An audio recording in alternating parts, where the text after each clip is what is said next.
Kahfi, anak RT Abdul Pasren, kena skak. Sebelumnya, Kahfi membuat kesaksian kalau dia tak mengenal 6 dari 7 terpidana pada kasus Vina Cirebon. Nyatanya, mereka merupakan teman dari kecil. Mereka saling kenal juga terungkap dalam bukti foto. Fakta ini disampaikan oleh Irfan Setiawan, 28, teman dekat Kahfi dan para terpidana.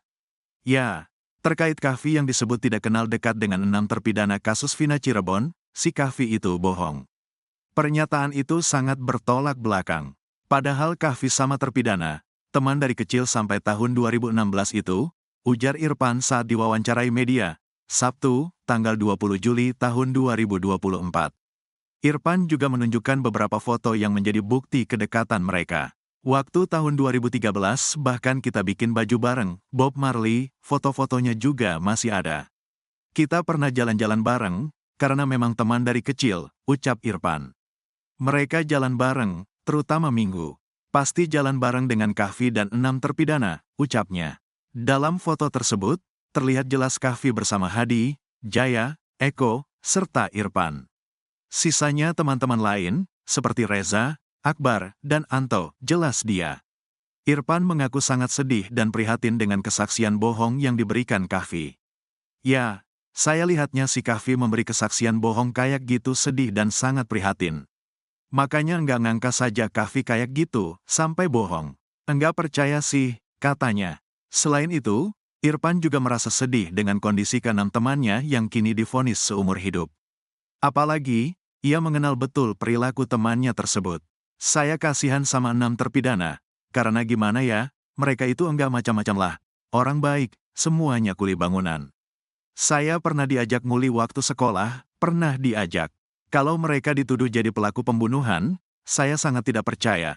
Soalnya saya tahu mereka dari dulu berenam tuh gimana, ujarnya. Kemunculan Irfan yang menyangkal pernyataan Kahfi, anak RT Abdul Pasren, membuktikan bahwa ada yang saling bertolak belakang soal fakta di antara mereka. Apalagi Kahfi baru-baru ini muncul di program satu televisi nasional. Saat itu dia menyebut tidak pernah nongkrong dengan terpidana kasus Vina Cirebon. Kegiatan nongkrong yang dilakukan di warung Nining saat itu, disebutkan Kahfi merupakan pertama kalinya.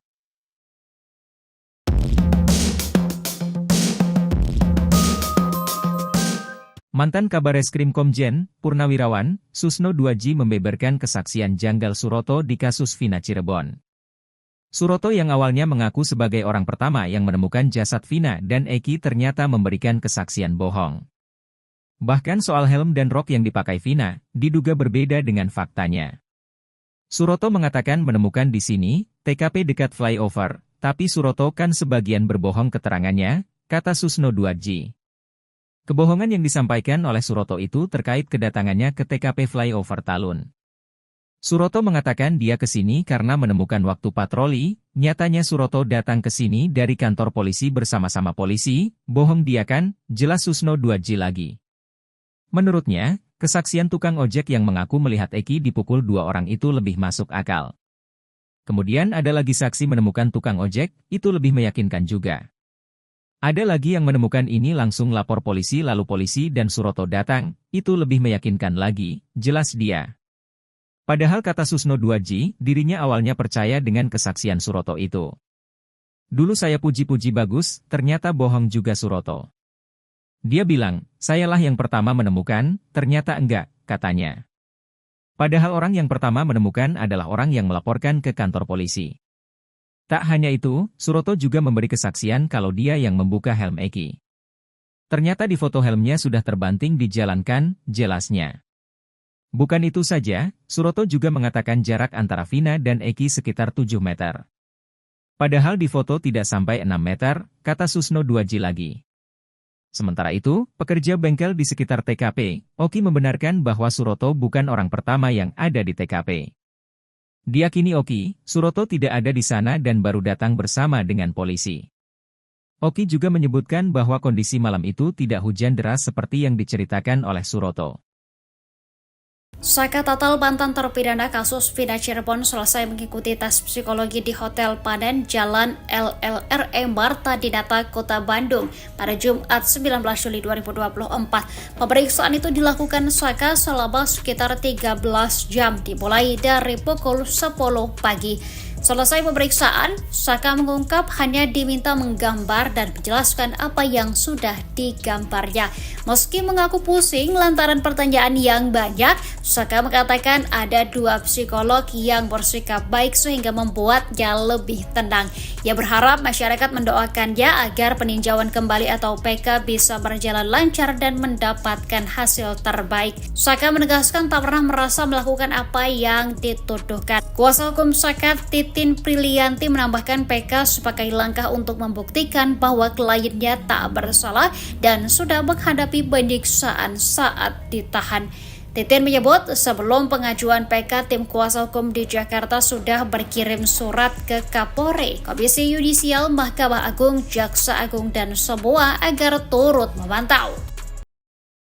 Nenek Eis, orang yang memandikan jenazah Vina Dewi Arsita yang tewas di Jembatan Talun, Cirebon 27 Agustus 2016 silam membongkar kondisi tubuh almarhumah.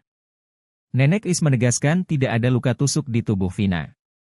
Dia juga memastikan tidak ada luka sayatan pada jenazah Vina tersebut. Kesaksian Nenek Eis ini diungkapkan saat dikunjungi politikus Gerindra, Deddy Mulyadi. Perbincangan Nenek Eis dengan Deddy Mulyadi ini ditayangkan di kanal YouTube Kang Deddy Mulyadi, Jumat, 19 April 2024, malam. Di bagian depan tubuh Vina juga tak ditemukan luka sedikit pun. Meski demikian, Nenek Eis memastikan ada luka di kepala bagian belakang. Di kepala bagian belakang itu disebutnya terus mengeluarkan darah, kemudian hidung dan telinga Vina juga sama. Nenek Eis kemudian memastikan kembali bahwa tubuh Vina tak ada luka tusuk. Saya mandiin sampai bersih, tak ada luka tusuk, yang ada patah tangan dan kaki, tegas Nenek Eis. Dalam persidangan, jaksa penuntut umum ketika itu menyebut kalau Vina diperkosa beramai-ramai setelah ditusuk di dada dan perut. Hal tersebut disampaikan oleh kuasa hukum keluarga almarhumah Vina, Titin Prilianti, dalam dialog Sapa Indonesia Pagi Kompas TV, Senin, 20 Mei 2024.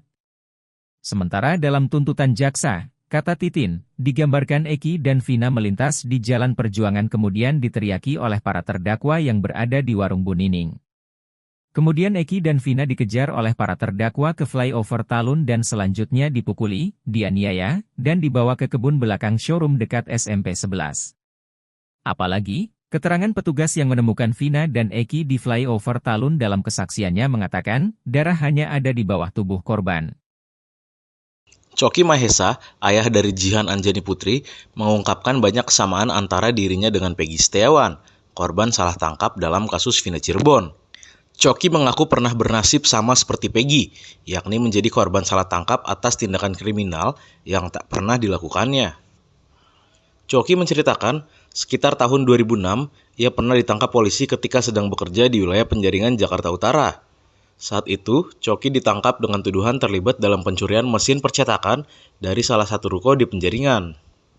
Tak cuma pengalaman menjadi korban salah tangkap, Coki mengaku punya banyak kesamaan lain dengan Peggy. Misalnya, dalam hal makanan favorit, Coki mengaku sangat menyukai tempe orek sama seperti Peggy. Dengan segala kesamaan yang Coki lihat pada diri Peggy, ia pun meyakini pemuda itu sangat cocok untuk dijadikan menantu alias menikahi anaknya Jihan.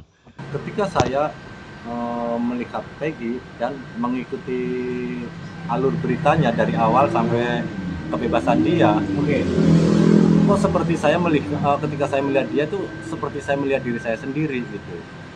Yang mana banyak sekali kesamaan-kesamaan di dalam hidupnya dia itu sebelumnya udah terjadi sama saya. Apa aja, Bang?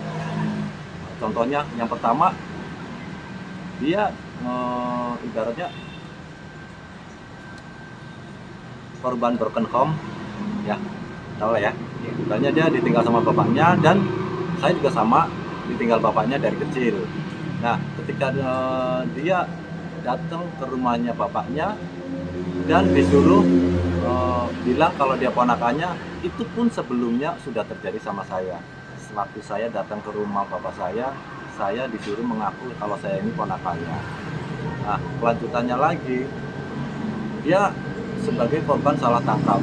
Nah sebelumnya pun saya sudah pernah ngalamin. Bang Coki ini salah tangkap juga atau gimana? Iya, salah tangkap juga. Itu tahun 2006 atau 2005 saya lupa sih. Nah, itu. Nah, terus dari hobi atau dari Tapi Bang, yang salah tangkap tadi 2005-2006 itu di mana dan kasus apa waktu itu Bang?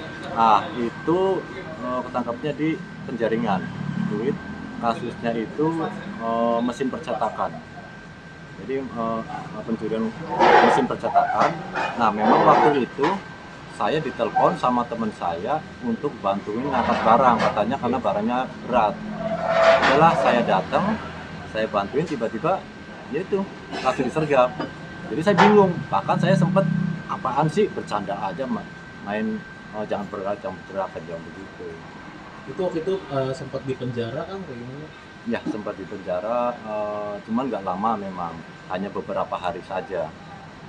Dan ketika di penjara pun, di dalam penjara itu ya, sama dengan Peggy, diperlakukan dengan sangat baik oleh para tahanan-tahanan yang ada di dalam. Dan itu pun sebelumnya udah saya alamin, mereka semua pada baik semua sama saya. Kesamaan apa lagi Bang yang Abang lihat? Dari kesukaan makanan, dia katanya suka makan tempe orek sambal. Saya pertama merantau ke Jakarta tahun 1999. Kesaksian Suroto yang mengaku pertama kali melihat jenazah Vina dan Eki di jembatan Layang Talun tampaknya diragukan. Hal tersebut diungkap oleh ex-Kabareskrim Komjen Pol Purnawirawan Susno 2J dalam sebuah tayang di TV swasta pada Kamis, 18 Juli 2024. Sebelumnya, Susno 2J sempat meyakini kesaksian Suroto, namun Susno ternyata salah sangka. Kesaksian Suroto dinilainya bohong seiring dengan bergulirnya kasus kematian dua sejoli itu. Banyak saksi-saksi yang enggak jelas, berbohong, termasuk Suroto. Yang dulu saya puji-puji bagus ternyata bohong juga Suroto, ujar Susno 2J. Kebohongan Suroto, kata Susno, terungkap ketika dia mengaku yang pertama kali melihat jenazah Vina dan Eki di atas jembatan. Padahal, kejadian itu pertama kali dilaporkan warga yang datang ke Polsek Talun. Yang pertama menemukan justru orang yang melapor pada Polsek kan gitu. Jadi banyak saksi ngaku-ngaku yang pertama ngaku-ngaku hebat tapi bohong juga, ujarnya. Pria asal Surakarta tersebut juga mengaku melihat korban Eki masih mengenakan helm saat tergeletak di jalan. Ternyata, di fotonya helmnya sudah terbanting di jalan, kata pria yang sempat menjabat sebagai Kapolda Jawa Barat pada 2008 silam. Selanjutnya, kebohongan lainnya ketika Suroto menyebut bahwa jarak antara tubuh Eki dan Vina sekitar 6 meter. Ternyata, enggak sampai 6 meter. Jadi itu yang harus hati-hati kalau saksi itu suka berubah. Harus diperkuat dengan keterangan lain, pungkasnya.